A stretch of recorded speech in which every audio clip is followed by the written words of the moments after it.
ಉಳಿಸಲು ನೆತ್ತರವನ್ನೇ ಹರಿಸಿದರು. ಈ ಕನ್ನಡ ತಾಯಿಯ ಮಡಿಲಲ್ಲಿ ವೀರ ಮರಣವ ಹೊಂದಿದರು.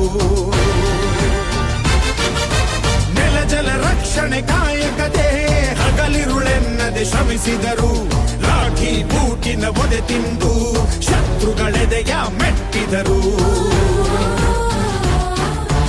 ಉಪವಾಸ ಸೆರೆವಾಸ ಎದೆಗುಂದದೆ ಮುನ್ನುಗ್ಗಿದರು. ಅವಮಾನ ಅತಿ ಬಹುಮಾನ ಎಂದರು ಕನ್ನಡ ಸಿಂಹಗಳು. ಅಳಿದರು